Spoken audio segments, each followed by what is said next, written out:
Okay, so we're going to do a demo now, and you know that whenever we're doing a real session, there's a huge importance placed on talking because that's what often allows the charge and the story to come up. So while this is a demo and not a session, what I do want to do, if it's okay with you, Dom, is talk a little bit about what came up in that track so we can see what's there and if we can safely allow just a physical layer to process rather than going into the story and what that looks like. So do you want to come up here?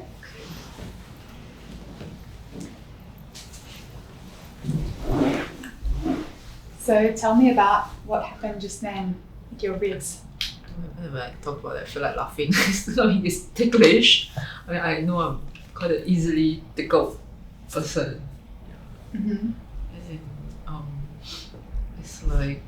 And it's like ants crawling on you, Okay. feeling on your ribs or on your side, Okay. armpits. So, yeah. And you told me that your brothers used to tickle you a lot? Not just my brother, I think cousins as well when we're playing. Okay. So that's how it goes. Okay. And did To you disturb like it one or you another. didn't like it? Of course, there are times where I don't like it. And then what would happen? You'll still continue to tickle, I Okay. guess. Yeah. Did you say I don't like it, stop, or no, you just let them? I don't remember saying no or stop. Or perhaps yes. Different occasions of play, I guess. Mm-hmm. So there were times that you just tell them, no, don't do it. Do they listen or they do it anyway? I think you'll still try to find chance to do it because Okay. playing, we try to disturb one another. Okay, so they don't listen to your boundary. Yeah. Okay, and that connects to what we were talking about before with your brother. Okay. Yeah. Yeah. So can you tell me about that, about him not respecting your boundaries? Like sometimes you will give unsolicited advice, which I didn't really ask for. Mm-hmm. Sometimes it's useful, sometimes it's not. I think maybe a bit like a tickle. Mm-hmm. So sometimes it's fun, sometimes it's not so fun. And then, so I mean, he being direct, I think he's quite a upfront person. So that's what he does, I guess. And it makes you feel how? Sometimes I feel frustrated or Okay. irritated. Mm-hmm. Yeah, like I didn't ask for this. Why are you giving me this? Okay. And like I can't stand your voice, kind of thing. Right? Did you feel like that with the tickling ever too, frustrated or irritated? I think yes. Perhaps there were occasions where when you say no and your brother or your cousin don't really Listen. Yeah. Yeah. Okay, still, although it comes in a way that is play. Okay. Has that been a lot in your life? People not listening to you, saying no?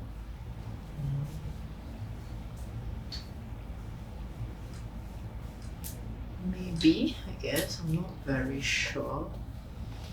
Perhaps, yeah. Okay.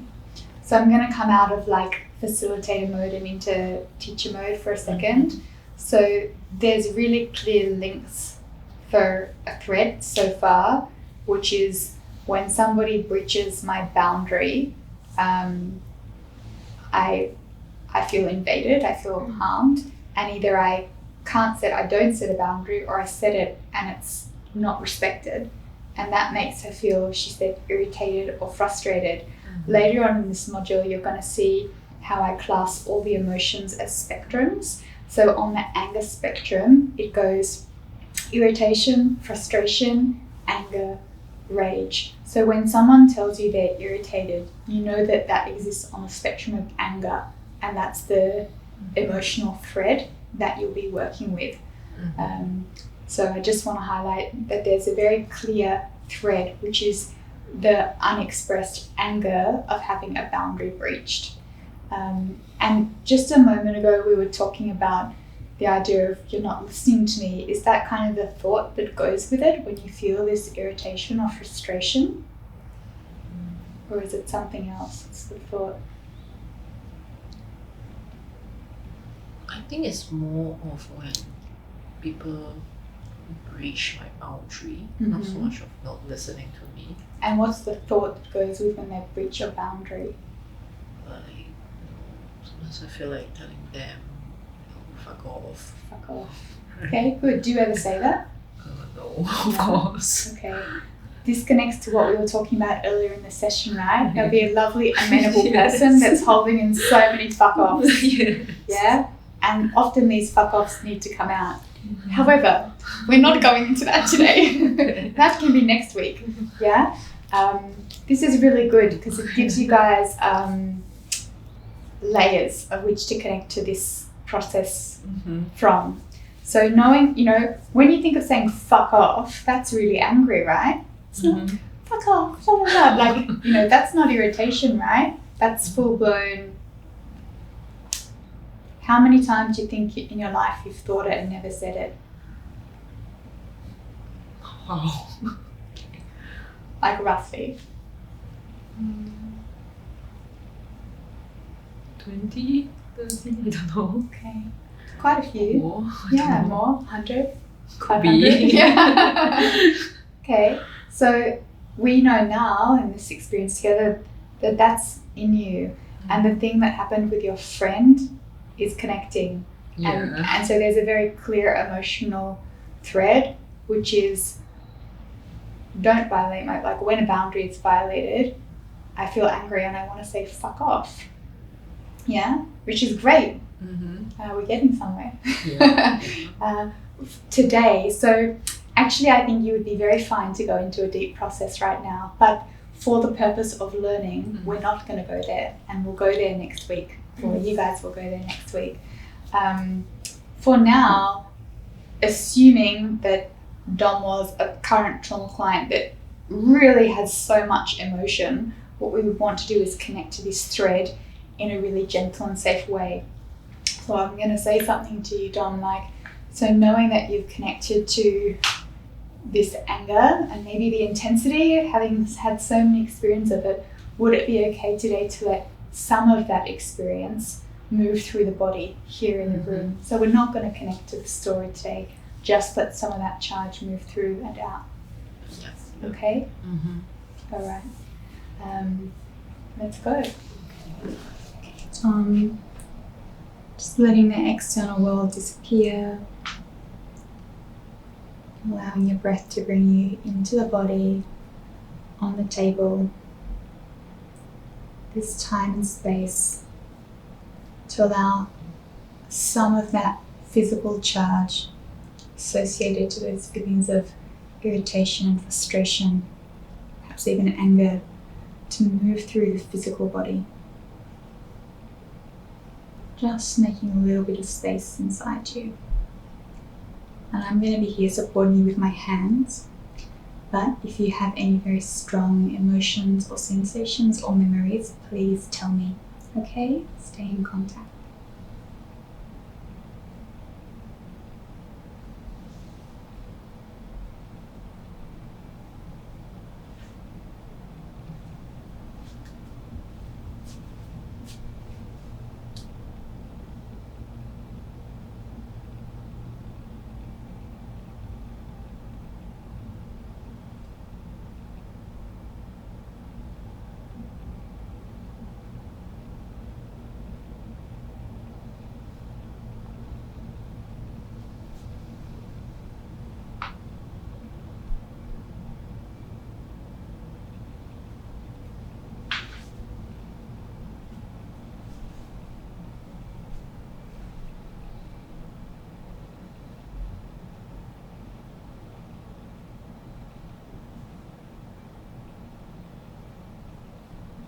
You can notice how your head's starting to shake from side to side a little, those twitches, and you can allow those.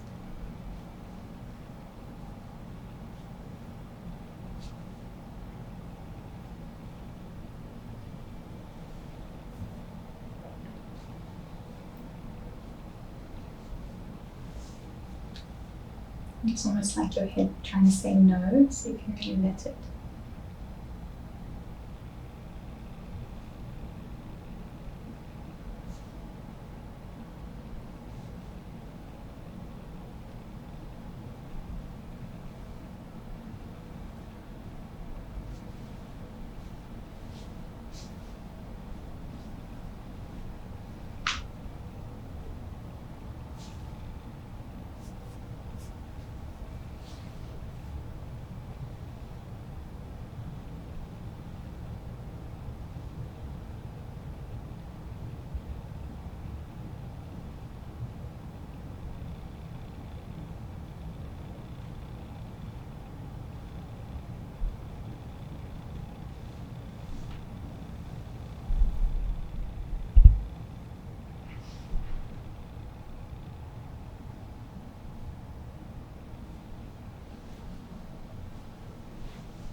Just see what happens if you allow your jaw to drop a little. Good. Good. And if there is sound that wants to come out, or words, you can allow them.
You can just allow your neck to drop into my hand. It's okay. Good.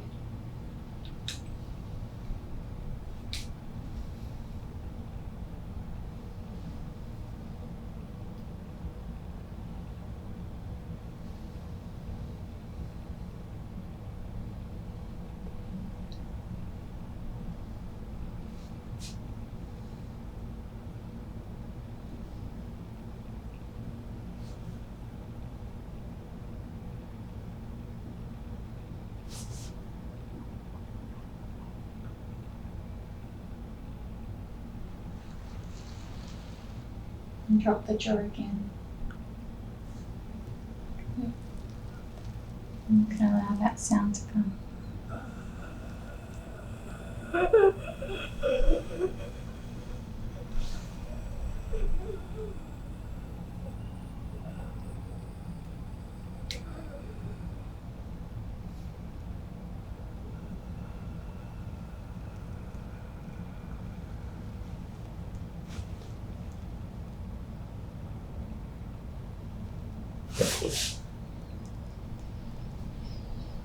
Connect to that space tone that's rising in your chest. Just give me a nod if you can feel it.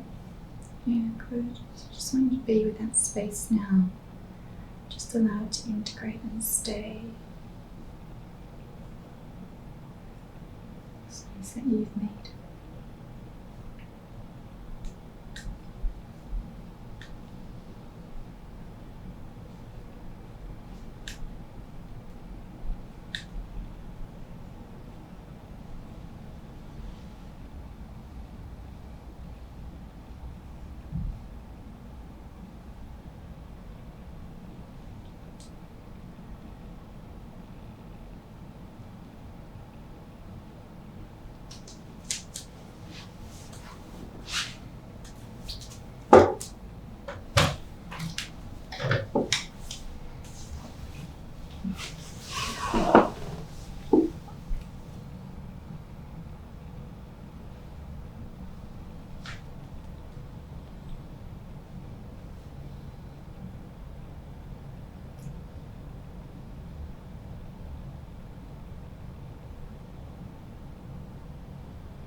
Drop your jaw, that's right.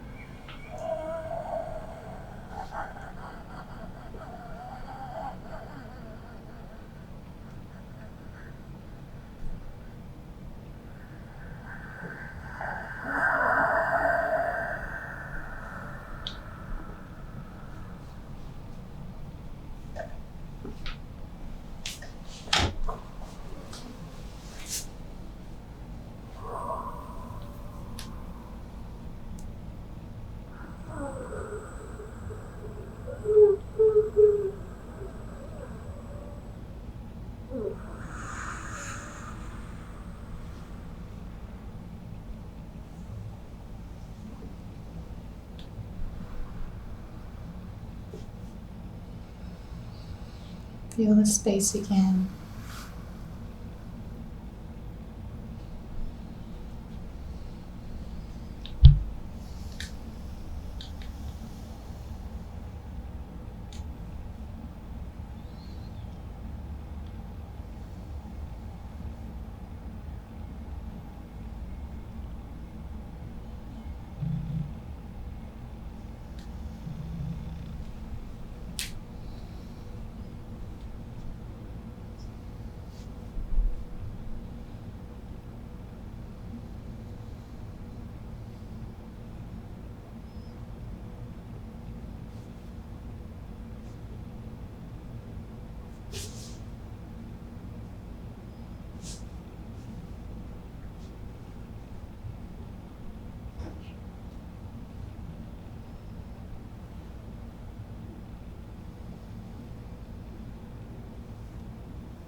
This right hand looks like it wants to do something. What does it want to do?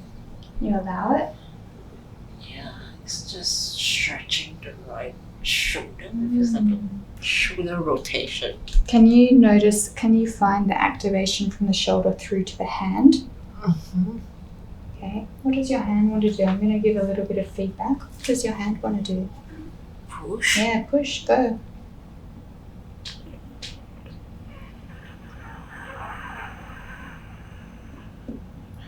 Harder, you're not going to hurt me. As hard as you can.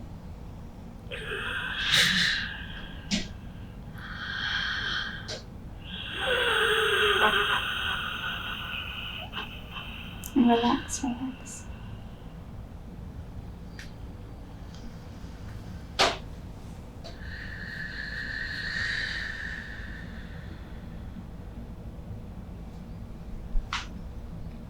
Notice your shoulder relaxing now.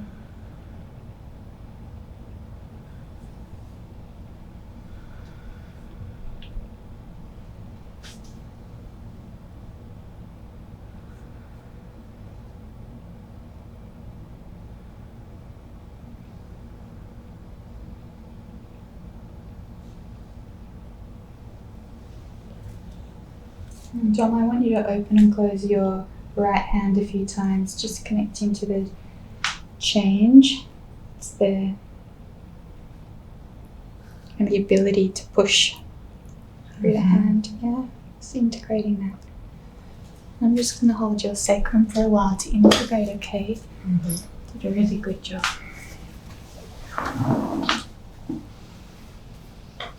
Nothing left to do, just let the body integrate.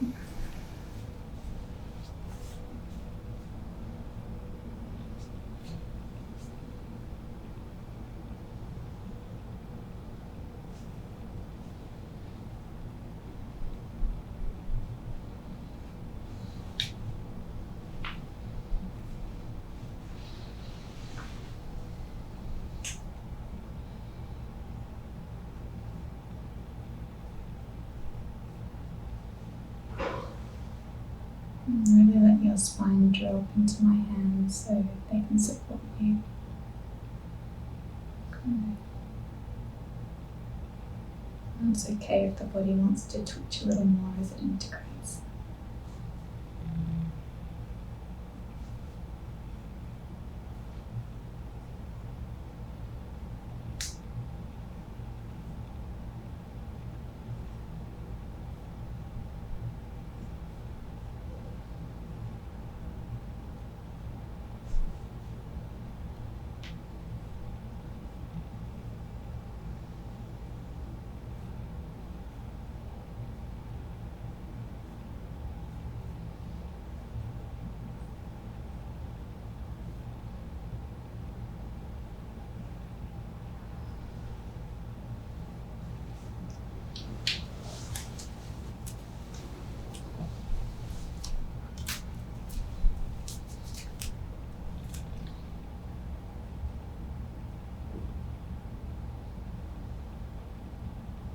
Taking some nice breaths into the entire body now done. Just connecting to the spaces and changes that have arisen. Space with a little bit of less of that frustration, irritation driving you.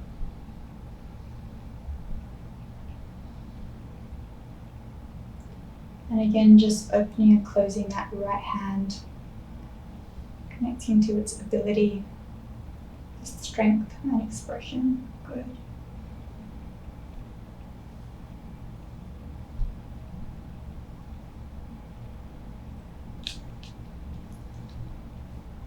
And take a few more breaths in, becoming aware of the table underneath you and of the room around you. Orienting in time and space. Wiggling your fingers and your toes, very present in the body. And when you're ready, opening your eyes back to full awareness and integrated.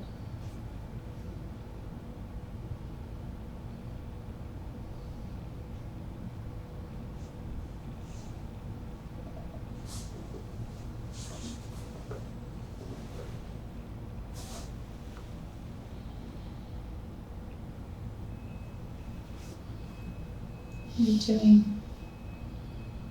Good. Good. You sound surprised. Good. Why is At it some point during the integration, I nearly fell asleep. So Okay, that's good. Okay. Means your body's integrating. Okay. Would you like to slowly sit up and we can have a chat about it? Would you like some tea? No, I'm good. Okay, when you're ready, you can slowly sit up. It's interesting how it goes on with the usual stretch. I think the neck unwinding, right? And then and not so much coughing this time, which I think is good. And it's cool that how the body knows it wants to regulate, the stretch, the different restructuring, and then you kind of support how my neck want to move, Yes. and then you supported those, and then there were actually a lot of, I think, more charge here, Lots, yeah. right, and then kind of flow out from my hand. I could feel that, I didn't have that energy to push at all, Yeah. right? And I probably would even feel it more when you're giving me the resistance. So that encouragement from you to, hey, push harder. Yeah, I want, but I can't, kind of thing.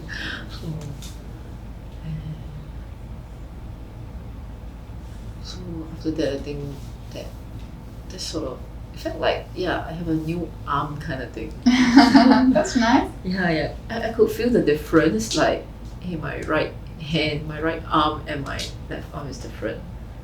Feels lighter, and it feels like, it's also, feels new. Okay, good. Yeah, like you just open up the bubble wrap kind of thing, something new, right? So, Okay. And you stayed in your body, you didn't go off anywhere, correct? Yeah. Okay. I was trying to bring my breath to my chest to the new space that's created. Okay. I try and explain my take on the session, and then maybe if you have questions, can ask. Is it okay? So first I want to, disclaim or note, this is not what a usual murky overflow session would look like. So normally this kind of person is probably going to twitch, though you twitched, and shake a bit, and maybe they're going to cry. So the twitching, yes, but mostly it's going to be not so elaborate. They're not going to go into like moving their neck and pushing and this kind of thing. But the similarity is that we're able to stay in the body and let the body do what it wants to do. So that's the similarity. So we knew that we were working with irritation, frustration, anger spectrum, and the invitation was to allow some of it to move through the body, which it did. So in that sense, it's a successful session. You could call it the intention and the session are the same. So that means great. It's always a good thing. I think it's really cool that you were not coughing today, because normally your go-to is coughing. Yeah.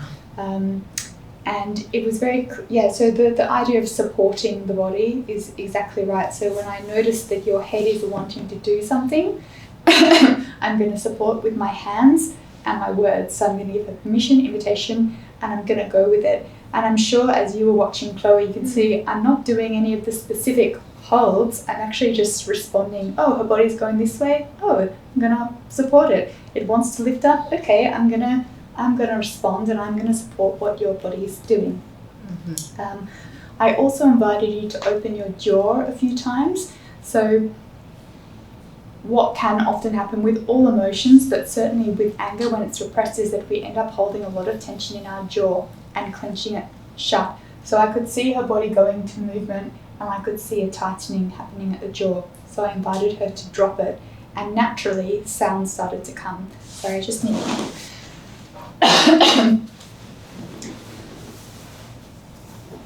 So often when you just give the invitation, just allow your jaw to drop, something's going to shift. It might be that the jaw tremors a bit, or it might be that sound comes, it might be that tears come. So if you notice that there's clenching, particularly when you're wanting to work with release, it's really helpful to invite them to drop the jaw. And then after some of this unwinding, which stayed in this very manageable, lovely space, which again is great, I could really see and feel there was a new fullness to the breath. And so whenever you see that with your client after they've had some discharge, if you notice there's an expansion in breath, that is a cue for you to integrate the change. So anytime you see that when you're working with discharge, whether it's just physical or whether it's emotional, this is really, really important. This is what's going to allow everything you're doing to integrate into the physical body. So I asked Dom to stay with the space and breathe into it. Then all this amazing stuff started happening here. And I know very well that if this were like a proper session where we were really going to go into it, often when there has been issues of boundary breach and there has been like repressed anger, there's also a sense of powerlessness. Always there's been an inability to set your boundaries, say no, walk away and choose differently. And somatically this is often represented through the arms, sometimes through the legs.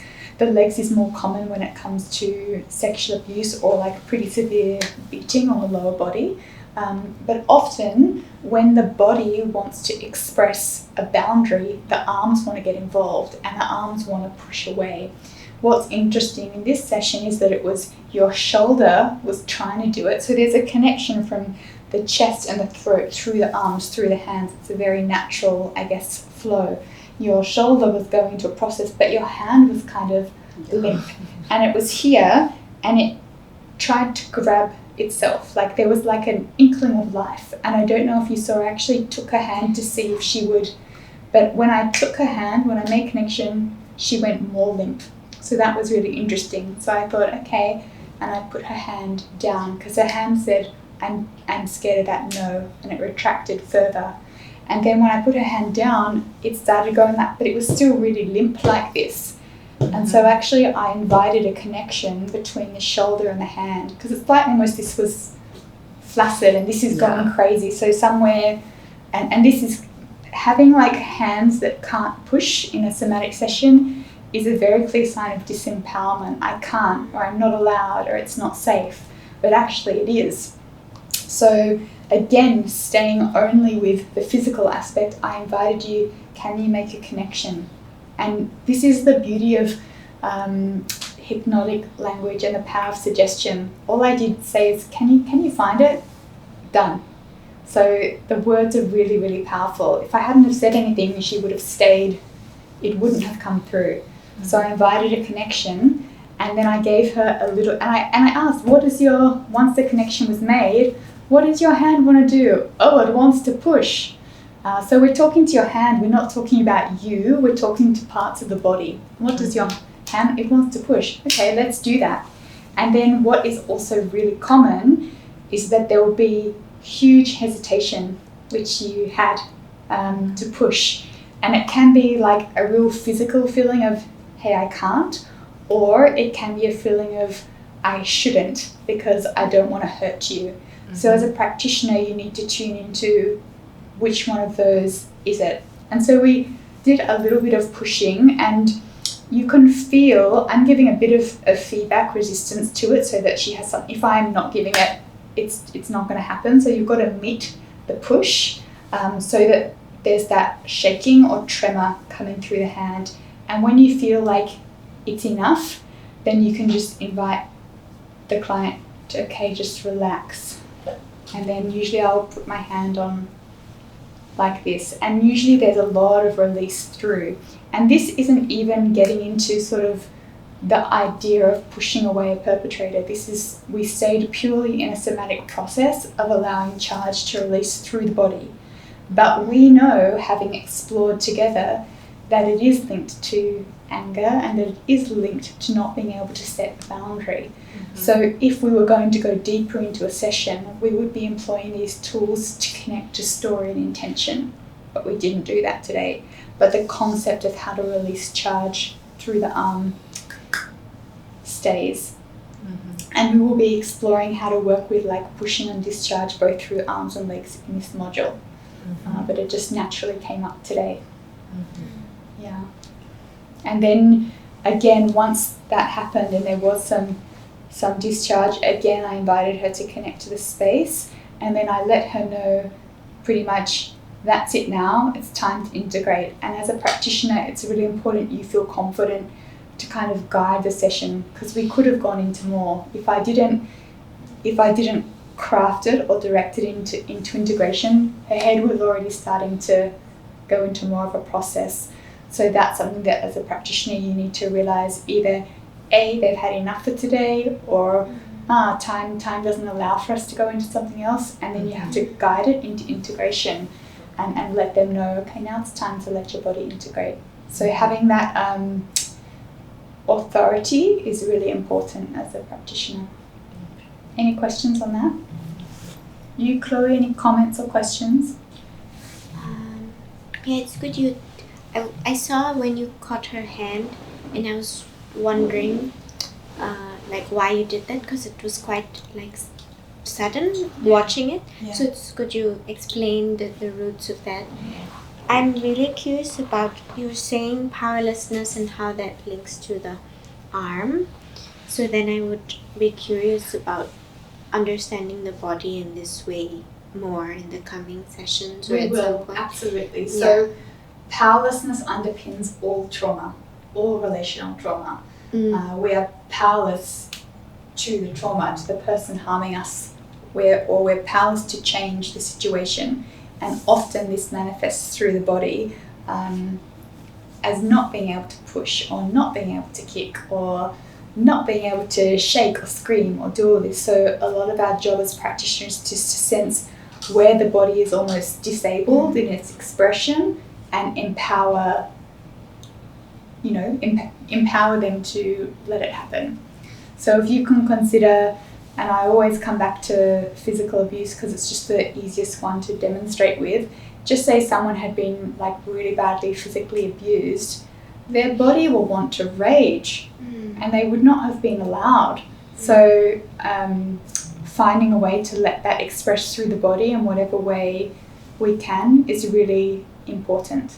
And picking up the cues when you think something might happen but it's not, signals that you need to help them somatically find power. And something that I often anchor is this opening and closing. So when someone has gone into a pushing, or it's not even always pushing, some people might do this or whatever, you want to connect to them somatically. It's basically, I have power here.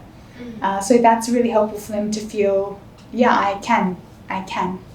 And so I got her to connect to it again at the end. Sometimes I'll use an anchor, like if powerlessness is an actual theme we've been exploring, I might use a hypnotic anchor that says, anytime that you are, feeling disempowered or not able to set a boundary, I want you to just come back to your hands and open and close them, connecting to your ability to do this because you have it now. And this kind of anchor can be really helpful as people go out into life, because change takes time to integrate. It's not automatic. So just say it is around setting boundaries or saying, no, that's not okay for me. What will often happen is someone will go out in their life and they'll get the impetus to set a boundary, and then they'll get afraid, and they can use this anchor to just draw on their power and then go ahead and do it. So finding ways to anchor the positive changes that are presenting somatically through the session can be really, really helpful for the client to go and use it and try and integrate and live the change in their lives.